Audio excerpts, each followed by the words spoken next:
In today's video, we're working on this 2020 VW Polo AW facelift.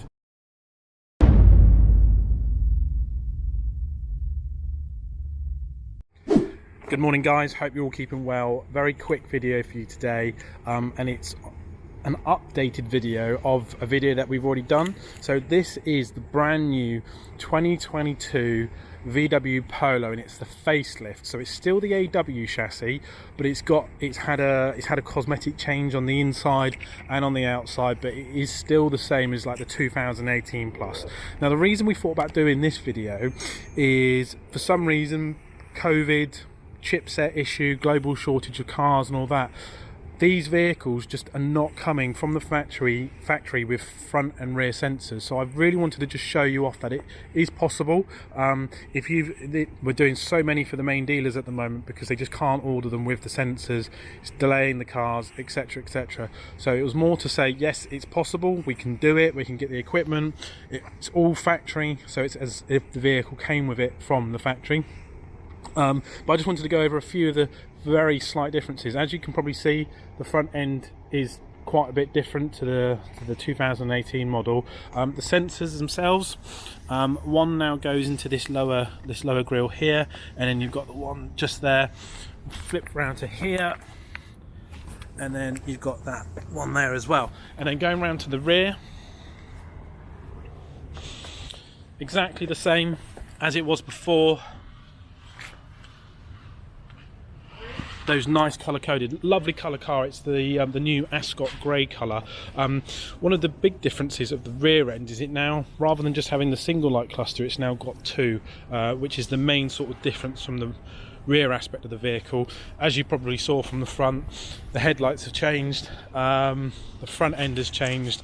I'll have to compare it to my one to see if the headlights are the same. If they're the same shape, that'll be pretty exciting because we might be able to do an upgrade on those, but that's for another video. So very quickly, just to show you the inside, a lot of changes inside.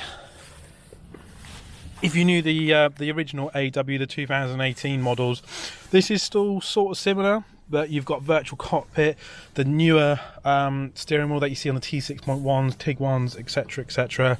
Virtual cockpit, as I said, but the things inside have changed elsewhere a little bit, but the main one concerning this video with the PDC is still this replacement panel here, so that you get this PDC button here. So what I'll do is I'll just get in, start the old motor up. It is pretty cool, this technology. So, as I mentioned, it's all genuine Volkswagen equipment. As per factory, there's no difference. Uses the same sensors, same control modules, buzzers, etc, etc. And then we've installed and coded it to the vehicle, so it knows all about it, knows how to do it.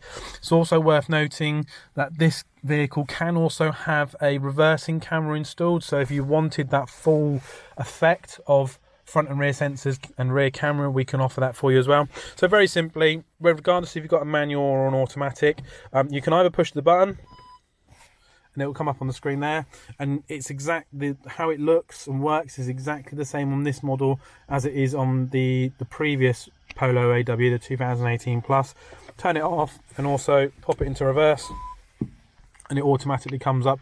And then when you go into drives or first gear, I'm so used to automatics, it changes how those guidelines work. So when you move your steering wheel, haven't got the engine on, these guidelines will then pivot to show you the intended trajectory.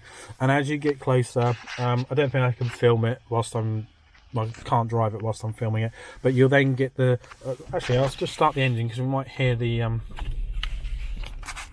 me just back it up. There you go. Then you can turn it off, turn it on. So yeah, a pretty decent upgrade. As I said, it's one that we've done so many over the last few weeks since this has been launched here in the UK, this new facelift, and I just wanted to get this video done and out there so everyone knows it is possible to have this new shape Polo with sensors. You could order a standard Polo without them, come down to us and get it fitted. They're not cheap, I'll be really super honest about it. You're looking at approximately £1,100 to supply and fit it, because the kit is very expensive at the moment because of all the reasons I mentioned at the beginning of the video. Stock is very hard to come by, and unfortunately that's just driving the prices up, which is a shame. And it takes a full day to install it. 2 engineers, a full day, working from like 8:30 and finishing by about 4:30, 5, so it is very involved. So if you've got a Polo like this, brand new, or even the older version, and you need front and rear sensors, make sure you get in touch with us. Happy to help as always. We do have quite a bit of a lead time at the moment, at the time of filming this video, so make sure you get your inquiries in through the contact form on the website, and yeah, we'll try and help as much as we can. And as always, thanks for watching.